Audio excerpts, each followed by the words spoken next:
지금 많은 외국인들이 일본을 떠나 한국으로 이주하는 현상이 급증하고 있습니다. 도쿄의 추운 아파트에서 서울의 따뜻한 온돌로 빠듯한 생활비에서 여유로운 상태로 고독한 일상에서 활기찬 사회생활로 바뀌는 이들의 이야기가 화제입니다. 일본이 선진국이라는 환상은 이제 깨지고 있어요. 매년 겨울 2만 명이 추위로 사망하는 충격적인 현실, 천문학적인 집세와 난방비, 그리고 끝없는 야근 문화까지. 한 외국인 여성이 도쿄에서 경험한 얼어붙은 꿈과 서울에서 찾은 따뜻한 희망에 대한 솔직한 고백을 지금 들려드립니다. 정말 선진국일수록 살기 좋을까요? 그 진실이 여러분을 놀라게 할 것입니다.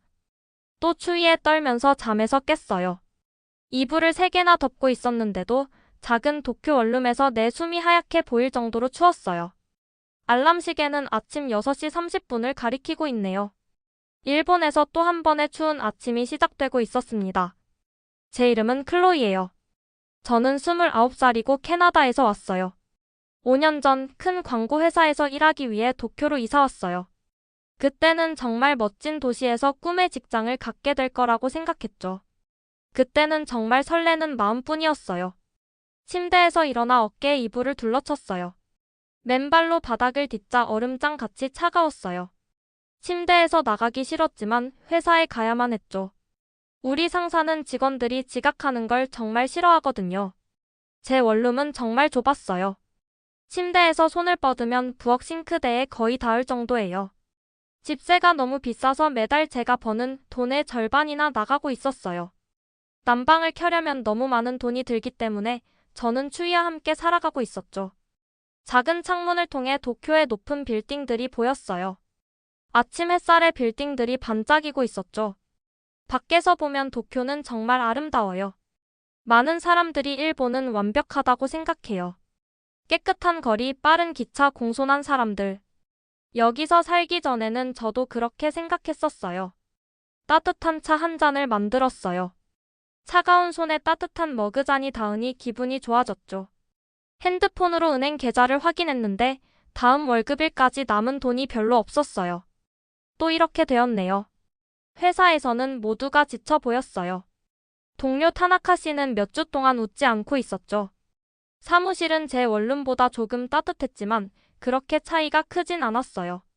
회사가 난방비를 아끼고 있었거든요. 회계부 야마다 씨 소식 들었어? 미도리가 우리가 함께 프로젝트를 하는 중에 내게 속삭였어요. 저는 고개를 저었죠. 어제 그분 원룸에서 발견했대. 심장마비래. 의사들 말로는 집이 너무 추워서 그런 것 같대. 속이 메스꺼워졌어요. 야마다 씨는 겨우 50살이었는데. 지난주에도 봤었는데. 여기선 그런 일이 많이 일어나. 미도리가 계속 말했어요. 일본에서는 매년 겨울마다 거의 2만 명이 집이 너무 추워서 죽는데. 교통사고보다 더 많은 사람들이 죽는 거지. 내가 듣고 있는 말을 믿을 수 없었어요. 일본 같은 선진국에서 어떻게 이런 일이 일어날 수 있는 거죠?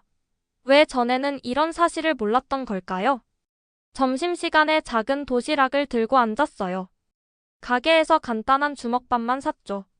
이번 주에 살 수 있는 게 그것뿐이었으니까요. 미도리는 옆 테이블에 앉아 있었어요. 그녀는 핸드폰으로 누군가와 영상통화를 하고 있었죠. 일부러 듣지는 않았지만 그녀의 목소리가 갑자기 신나게 들렸어요. 월급이 얼마라고? 350만 원? 그리고 초과 근무 수당도 따로 주고? 게다가 집까지 제공해? 고개를 들어보니 미도리가 한국 서울에 사는 친구와 통화하고 있었어요. 화면 속 친구는 행복해 보였고 잘 쉬어 보였죠. 응, 그리고 내 아파트는 항상 따뜻해. 그녀의 친구가 말했어요. 여기 온돌 난방 시스템은 정말 대단해. 난방비 걱정은 전혀 안 해도 돼. 뭔가가 내 안에서 깨어났어요. 솔직히 전에는 한국이 일본보다 경제적으로나 문화적으로 뒤처진 곳이라고만 생각했어요. 한류? 그냥 일시적인 유행이겠지라고 여기고 있었죠. 항상 한국이 일본보다 못하거나 어쩌면 외국인에게는 더 보수적이고 적응하기 어려운 곳일 거라고 생각했었어요. 한국이 더 살기 좋을 수도 있다는 생각은 한 번도 해보지 않았죠. 그날 밤 잠을 이룰 수 없었어요. 제가 들은 이야기들이 계속 머릿속에 맴돌았죠. 야마다 씨에 대한 생각, 텅 비어가는 통장에 대한 생각, 그리고 여전히 충분히 따뜻하지 않은 세 개의 이불에 대한 생각까지. 노트북을 집어들고 외국인으로서 서울에서 살기라고 검색했어요. 화면이 차갑고 어두운 제 방을 밝혀주고 있었어요. 한국으로 이주한 사람들의 이야기를 하나하나 읽어나가면서 오랫동안 느끼지 못했던 감정을 느꼈어요. 희망이었죠. 도쿄보다 더 따뜻한 곳, 서울이라는 도시가 저를 기다리고 있을지도 몰라요. 어쩌면 이렇게 겨울마다 얼어가며 살지 않아도 될지도 모르죠. 어쩌면 한국에 대한 제 모든 편견들이 잘못된 것일 수도 있겠어요. 밤새도록 한국에 대해 읽고 배우며 시간을 보냈어요. 한국의 발전된 기술, 살기 좋은 환경, 외국인들을 위한 지원 프로그램까지. 생각보다 훨씬 매력적인 나라였어요. 밖에서는 도쿄가 여전히 아름답고 차가웠지만 제 안에서는 뭔가가 변하고 있었어요. 한국이라는 새로운 가능성을 향한 불씨가 피어오르기 시작했고 몇 년 만에 처음으로 따뜻함을 느끼고 있었습니다. 다음 날 아침, 전 피곤한 눈과 복잡한 머릿속을 안고 출근하고 있었어요. 밤새도록 한국에 대해 찾아보느라 거의 잠을 못 잤거든요. 손가락은 타이핑과 스크롤을 하느라 뻣뻣해져 있었고 머릿속에는 새로운 정보가 가득했어요. 전 한국이 일본보다 한참 뒤처진 나라일 거라고 생각해왔어요. 외국인들이 그곳에서 훨씬 더 힘든 삶을 살고 있을 거라고 단정했었죠. 일자리는 급여가 형편없고 집은 낙후되어 있을 거라 여겼어요. 그런데 밤새 읽은 모든 정보가 제 고정관념이 완전히 틀렸다고 알려주고 있었어요. 출근길 전철에서 지친 도쿄 출퇴근자들의 얼굴을 둘러보고 있었어요. 모두가 휴대폰만 내려다보거나 멍하니 앞만 보고 있었죠. 웃는 사람도 대화하는 사람도 없었어요. 전 이게 당연한 거라고 생각했는데 이제는 삶이 이렇게만 흘러가지 않을 수도 있다는 생각이 들고 있었어요. 책상에 앉아서도 광고 프로젝트에 집중할 수가 없었어요. 대신 제가 본 서울의 아파트 사진들이 자꾸 떠오르고 있었죠. 정말 놀라웠어요. 그곳엔 온돌이라는 바닥 난방 시스템이 있었거든요. 겨울에는 바닥 전체가 따뜻해져서 사람들이 양말 없이도 편안하게 바닥에 앉아 있을 수 있다니. 일본에서는 감히 꿈도 못 꿀 일이었죠. 이건 잠을 자려면 스웨터를 3개나 겹쳐 입어도 떨리는 제 냉골 아파트와는 비교할 수도 없이 달랐어요. 점심시간에 휴게실에서 미도리를 발견했어요. 그녀는 혼자서 조용히 점심을 먹고 있었어요. 한국에 대해 물어봐도 될까? 소심하게 그녀 옆에 앉으며 조심스럽게 물었어요. 미도리는 놀란 눈으로 저를 보더니 곧 환하게 웃었어요. 물론이지. 난 대학 다닐 때 한국에서 1년 살았어. 뭐가 궁금한데? 궁금한 게 너무 많았지만 가장 중요한 질문부터 꺼냈어요. 한국 집이 정말 따뜻하다는 게 진짜야? 미도리가 활짝 웃었어요. 진짜지. 상상도 못할 만큼 따뜻해. 온돌이라는 난방 시스템이 있거든. 바닥을 데워서 겨울 내내 집 전체가 포근하게 유지돼. 한국에 있을 때는 집에서 양말도 신지 않고 지냈다니까. 겨울에 양말도 필요 없을 만큼 따뜻한 집이라니. 마치 동화 속 이야기처럼 들리고 있었어요. 매일 퇴근 후 저는 곧장 집으로 달려가 한국에 대해 더 많은 정보를 찾아보고 있었어요. 서울에서 살고 있는 외국인들 영상도 찾아봤죠. 그들은 자신의 아파트, 직장, 일상생활을 생생하게 보여주고 있었어요. 물론 언어 장벽, 문화적 차이, 고향에 대한 그리움 같은 어려움도 이야기했지만 대부분은 한국으로 이주한 선택에 흡족해하는 모습이었어요. 아침 전철 시간에 기본적인 한국어 문구를 배우기 시작했어요. 안녕하세요, 감사합니다. 저는 클로에입니다. 한글은 마치 귀여운 그림 같아 보여서 신기했어요. 처음에는 기억하기 어려웠지만 배우면 배울수록 일본어의 복잡한 한자보다 훨씬 배우기 쉽다는 걸 느끼고 있었어요. 구인 광고도 찾아보고 있었어요. 놀랍게도 많은 한국 회사들이 영어와 일본어를 구사할 수 있는 인재를 적극적으로 찾고 있더라고요. 도쿄 광고 대행사에서의 제 경험이 그곳에서는 훨씬 더 가치 있게 평가받을 수 있을 것 같았어요. 더 놀라웠던 건 어떤 회사들은 외국인 직원들에게 주택까지 제공하거나 이사 비용을 지원해준다는 거였죠. 일본에서는 상상도 못할 혜택이었어요.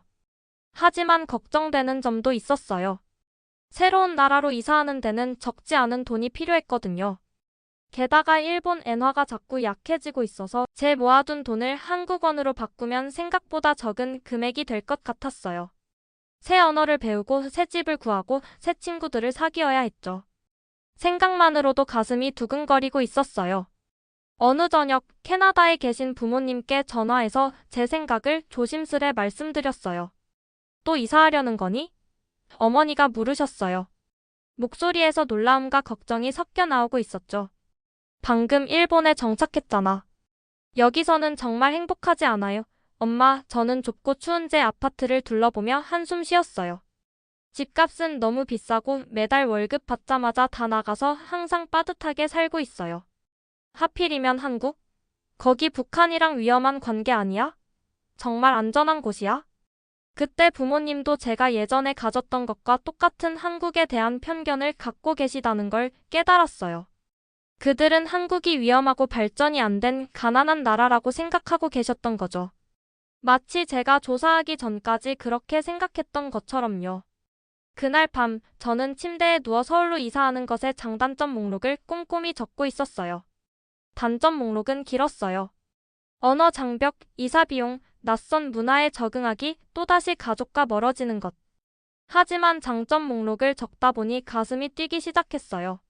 살만한 집값, 따뜻한 온돌 난방, 더 높은 급여와 복지, 새로운 도전 기회, 그리고 어쩌면 업무에만 목숨 걸지 않는 건강한 친구 관계까지요. 저는 추운 아파트에서 아무도 모르게 홀로 돌아가신 야마다 씨를 떠올렸어요. 그리고 정규직으로 좋은 직장에 다니는데도 매달 빈털터리가 되는 제 통장을 생각했죠. 또 3개나 겹쳐 덮어도 밤새 떨리는 추위를 견뎌야 하는 현실이 생각났어요. 깊은 숨을 들이쉬고 결심한 듯 노트북을 열었어요. 서울에 있는 외국인을 위한 집중 과정을 제공하는 한국어 학교를 찾아서 용기 내어 지원서를 작성하기 시작했어요. 손이 떨리고 있었지만 몇 년 만에 처음으로 추위 때문이 아니었어요. 가슴 벅찬 설렘 때문이었죠. 그리고 새로운 도전에 대한 두려움. 그리고 더 나은 삶에 대한 희망.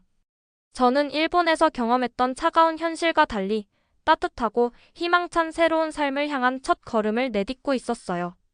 한국에서라면 온기 있는 집, 여유로운 재정, 그리고 행복한 일상이 저를 기다리고 있을지도 모른다는 기대감으로 가슴이 부풀어 오르고 있었어요. 2주가 지난 어느 날 저는 사장님 사무실에 앉아 있었어요. 손에는 편지 한 장을 들고 있었죠. 심장이 너무 빨리 뛰고 있어서 사장님이 들을 수도 있을 것 같았어요. 종이가 살짝 떨리고 있었는데 그걸 사장님 책상 위에 올려놓았어요. 제가 최선을 다해 일본어로 쓴 사직서였죠. 다나카 사장님은 깜짝 놀란 표정을 짓고 있었어요. 눈썹이 올라가더니 안경을 고쳐 쓰고 있었죠. 사장님은 천천히 편지를 읽고 나서 고개를 들었어요. 우리 회사를 떠나서 한국으로 간다고? 사장님이 물었어요. 한국이라는 단어를 말하는 방식이 마치 제가 별로 중요하지 않은 나라로 이사 간다고 말한 것처럼 살짝 깔보는 듯한 어조였어요. 저는 고개를 끄덕이며 자신감 있게 보이려고 노력하고 있었어요. 네, 사장님. 한국의 언어 프로그램에 합격했고 여러 회사에도 지원했어요. 요즘 한국 기업들이 세계 시장에서 주목받고 있다고 들었거든요. 하지만 여기서의 내 경력은 사장님이 말을 시작하며 사무실 주변을 손으로 가리키고 있었어요. 마치 일본 외의 나라에서는 제대로 된 경력을 쌓을 수 없다는 듯한 표정이었죠. 저는 다시 야마다 씨를 떠올렸어요. 난방비를 아끼려고 두꺼운 이불을 덮고 떨던 겨울밤들, 매달 빠듯하게 생활비를 계산하던 순간들, 텅 빈 제 통장 잔고가 생각났죠. 제가 했던 모든 조사와 읽었던 모든 이야기들이 머릿속을 스쳐 지나가고 있었어요. 최근 몇 년간 한국의 전자제품과 문화 콘텐츠가 전 세계적으로 인기를 얻고 있다는 뉴스, 외국인 인재에게도 기회가 많아지고 있다는 정보들이 떠올랐어요. 서울에서 더 좋은 기회가 있을 거라고 믿어요. 저는 간단히 말했어요. 다나카 사장님은 한숨을 쉬었지만 더 이상 말다툼하지 않았어요. 사장님도 알고 있었죠. 다른 모든 사람들처럼 젊은이들이 일본을 떠나고 있다는 것을. 생활비가 너무 비싸기 때문이었어요.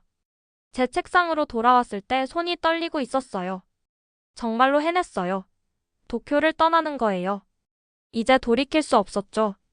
그 다음 몇 주는 정말 바쁘게 지나갔어요. 모든 물건을 포장하고 아파트 계약을 해지하고 도쿄에서 사귄 몇 안 되는 친구들과 작별 인사를 나눠야 했어요.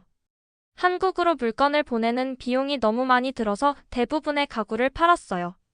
결국 제 모든 소지품은 큰 캐리어 2개에 다 들어갔죠. 가장 힘든 부분은 미도리와 작별 인사를 하는 거였어요. 그녀는 한국에 대한 제 모든 질문에 정말 도움을 많이 줬어요. 우리는 제 마지막 근무일에 커피를 마시러 갔어요. 나도 곧 너를 따라갈지도 몰라. 미도리가 작은 미소를 지으며 말했어요. 거기가 정말 더 나은지 알려줄래? 저는 그러겠다고 약속했어요. 출발일이 가까워질수록 의심이 제 마음속에 스며들기 시작했어요. 제가 큰 실수를 하고 있는 건 아닐까? 한국에 대해 읽은 모든 것이 틀리면 어쩌지? 언어를 배울 수 없으면 어쩌지? 일자리를 찾지 못하면 어쩌지? 비행기 출발 전날 밤 저는 전혀 잠을 이룰 수 없었어요. 텅 빈 아파트 바닥에 앉아 포장된 가방들에 둘러싸여 있었죠. 방은 항상 그랬듯이 추웠어요. 난방비가 너무 비싸서 늘 온도를 최소한으로만 맞춰뒀거든요. 창문을 통해 도쿄의 스카이라인이 별처럼 반짝이고 있는 게 보였어요. 이곳에서의 삶이 힘들었음에도 불구하고 아름다웠어요. 잠시 동안 저는 남아야 하나 고민하고 있었어요. 그때 제 휴대폰이 울렸어요. 한국의 유명 광고 회사에서 온 이메일이었죠. 제가 지원한 일자리 중 하나에 대한 응답이었어요. 서울에 도착한 후 다음 주에 저를 면접 보고 싶다고 했어요. 이메일에는 제 경력이 그들이 찾는 인재상과 정확히 맞는다고 언급되어 있었고, 국제 직원들을 위한 주택 지원도 제공한다고 했어요. 게다가 제한된 급여는 도쿄에서 받던 것보다 훨씬 높았어요. 처음에는 믿기지 않아 몇 번이나 다시 읽었죠. 마치 신호 같았어요. 저는 깊은 숨을 들이쉬고 빈 아파트를 마지막으로 둘러봤어요. 추위는 그리워하지 않을 거예요. 다음 날 아침 저는 나리타 공항으로 가는 기차를 탔어요. 2월이었고 도쿄에서 가장 추운 달이었죠. 기차에 있는 모든 사람들이 두꺼운 코트, 스카프, 마스크로 몸을 감싸고 있었어요. 다들 지친 표정으로 스마트폰만 바라보거나 멍하니 창밖을 응시하고 있었어요. 아무도 행복해 보이지 않았죠. 제게는 이런 모습이 도쿄에서의 일상을 그대로 보여주는 것 같았어요. 공항에서 저는 새로운 도전에 직면했어요. 눈 때문에 제 비행기가 3시간 연기됐어요. 저는 콘센트 근처에 앉아 긴장하고 외로움을 느끼고 있었어요. 한국어 교재를 펼쳤는데 갑자기 한글이 너무 낯설게 느껴졌어요. 제가 무슨 생각을 하고 있던 거죠? 저는 이제 막 일본어에 편안해졌는데 이제 새로운 언어로 다시 시작하려고 했어요. 하지만 한글이 논리적인 체계로 만들어져서 배우기 쉽다는 이야기가 생각났어요. 일본어 한자처럼 수천 개의 글자를 외울 필요는 없을 거라고 위안을 삼았죠. 저는 캐나다에 있는 제 친구 에밀리에게 전화했어요. 시차에도 불구하고 그녀가 전화를 받았어요. 무서워 제가 말했어요. 끔찍한 실수를 하고 있는 건 아닐까? 한국에 대해 거의 아는 게 없는데.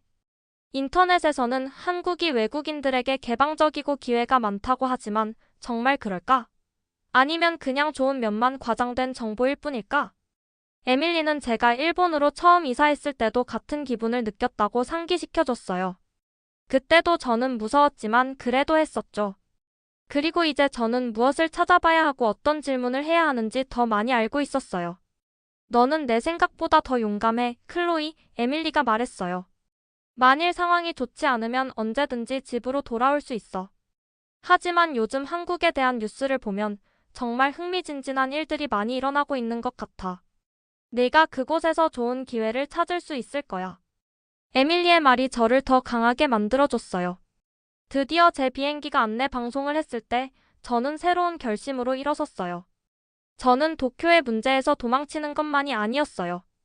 더 나은 무언가를 향해 나아가고 있었죠. 한국에 대해 알아볼수록 그곳의 역동적인 에너지와 혁신에 끌리고 있었어요.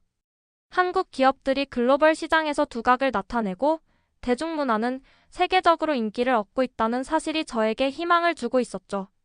비행기가 이륙하면서 저는 도쿄가 아래에서 점점 작아지는 것을 지켜봤어요. 공중에서 보니 도시가 아름다운 장난감처럼 보였어요. 저는 창문을 만지며 속삭였어요. 안녕. 고마웠어. 저는 무서웠어요. 설레기도 했고요. 자유로웠죠. 처음에는 한국에 대해 잘 몰랐지만 알아갈수록 점점 더 흥미롭게 느껴지고 있었어요. 서울에서의 새 생활, 새로운 언어, 새로운 문화를 경험할 생각에 가슴이 뛰고 있었어요. 어쩌면 제가 찾던 기회의 땅이 바로 그곳일지도 모르니까요. 다음 목적지 서울. 새로운 시작을 향해 날아가고 있었어요. 비행기가 인천국제공항에 살짝 흔들리며 착륙했어요. 거의 3시간을 날아온 끝에 드디어 한국에 도착했답니다.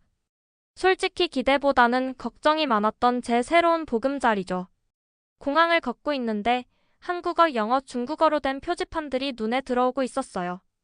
아직 한국어는 읽을 수 없었지만 그동안 공부했던 몇 가지 기본 글자들은 알아볼 수 있었죠. 생각보다 공항은 넓고 깨끗하고 정말 현대적이었어요. 일본이 더 발전했을 거라는 제 예상과 달랐죠. 사람들은 빠르게 움직이며 캐리어를 끌거나 가족들을 반갑게 안아주고 있었답니다. 친절한 공항 직원 한 분이 서울 가는 버스를 찾는 걸 도와주셨어요. 제 휴대폰으로 임시 숙소 주소를 보여드리니까 미소 지으며 고개를 끄덕이셨죠. 그분의 친절함 덕분에 마음이 한결 가벼워졌어요.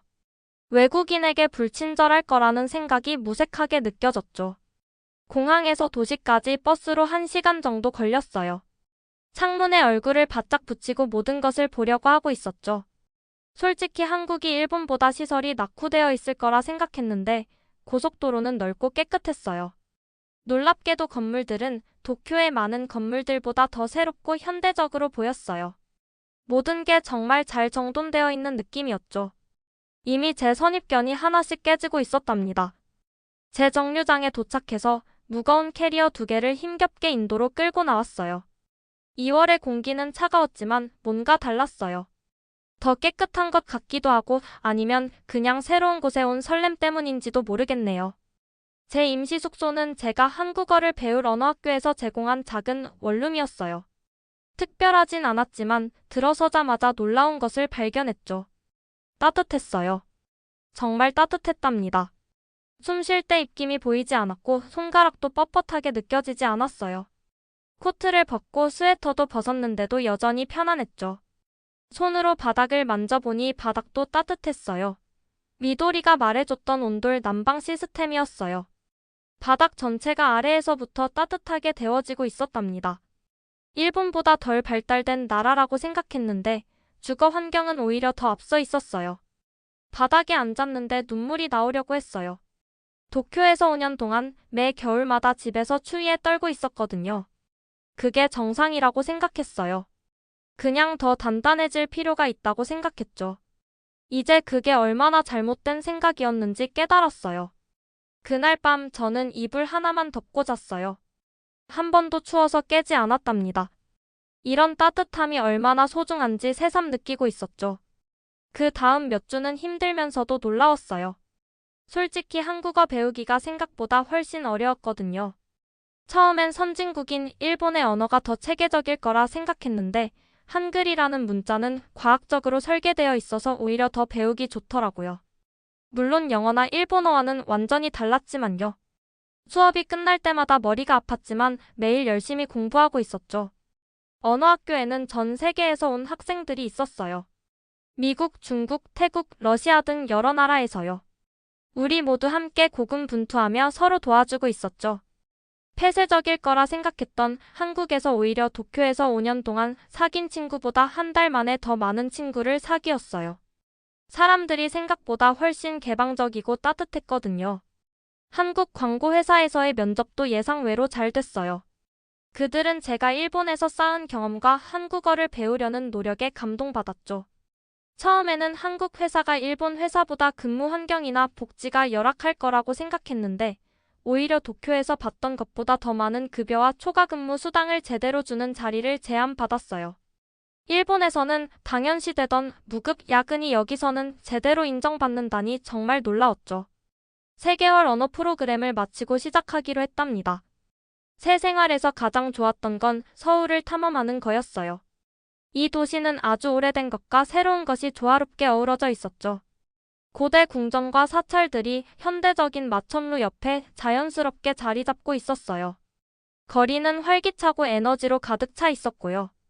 모든 골목마다 사람들이 함께 수다 떨고 웃고 있는 카페가 있었어요. 음식은 맛있고 자주 매웠는데 거의 매일 새로운 것을 시도하고 있었답니다. 처음에는 한국 음식이 일본 음식보다 못할 거라 생각했는데 그 다양함과 깊은 맛에 완전히 매료되고 있었어요. 물론 모든 게 완벽한 건 아니었어요. 가끔은 외롭고 길을 잃은 것 같은 기분이 들었죠. 언어 장벽이 답답했어요. 집에서 익숙한 것들이 그립고 일본에서의 몇몇 것들도 그리웠고요. 한국 문화에는 배워야 할 자체적인 예절과 규칙들이 있었지만 일본에서 경험했던 딱딱한 형식주의보다 더 인간적이고 따뜻하게 느껴지고 있었어요. 하지만 가장 큰 차이점은 매일 하루가 끝날 때 제가 느끼는 감정이었어요. 도쿄에서는 항상 피곤하고 걱정스러웠거든요. 난방비나 식비를 낼 수 있을지 계속 돈을 세고 있었죠. 개발도상국이라 생각했던 한국에서 오히려 저는 희망이 넘쳤어요. 생활비도 훨씬 저렴했고 마음도 몸도 따뜻했답니다. 이사 온 지 약 6개월 후에 어느 저녁 새 아파트 건물 옥상에 서 있었어요. 영구적으로 살 곳을 찾았거든요. 작지만 편안한 아파트였고 큰 창문과 바닥 난방이 있었죠. 임대료는 도쿄에서 냈던 것의 절반이었어요. 선진국일수록 삶의 질이 높다는 제 생각이 완전히 뒤집혔답니다. 옥상에서 서울이 불빛의 바다처럼 펼쳐져 있는 걸 보고 있었어요. 한강이 도시 중앙을 가로질러 굽이치며 강변의 색색 건물들을 비추고 있었죠. 이제 공기는 따뜻했어요. 봄이 왔다 가고 여름이 한창이었거든요. 주머니 속 휴대폰이 울렸어요. 미도리에게서 온 메시지였어요. 그녀도 제 뒤를 따라 서울로 오는 것을 생각하고 있었고 일자리 찾는 조언을 원했죠. 미소 지으며 답장을 쓰기 시작했어요. 그녀에게 글을 쓰면서 불과 6개월 만에 제 삶이 얼마나 많이 바뀌었는지 생각하고 있었어요. 좋은 직장이 있었어요. 진짜 친구들이 있었고요. 따뜻하게 지내려고 스웨터를 3개씩 입을 필요가 없는 아파트가 있었답니다. 하지만 가장 큰 변화는 제 마음속에서 일어났어요. 우리가 다른 나라나 문화에 대해 가지는 선입견이 얼마나 잘못될 수 있는지 몸소 깨달았거든요. 처음엔 한국이 일본보다 여러모로 뒤처진 나라일 거라고 생각했었어요. 더 불편하고 더 낙후되고 외국인들한테 덜 친절할 거라 단정했었죠.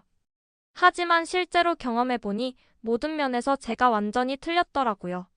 미디어나 남의 말만 듣고 판단했던 제 선입견이 얼마나 무서운지 직접 느끼고 있었죠.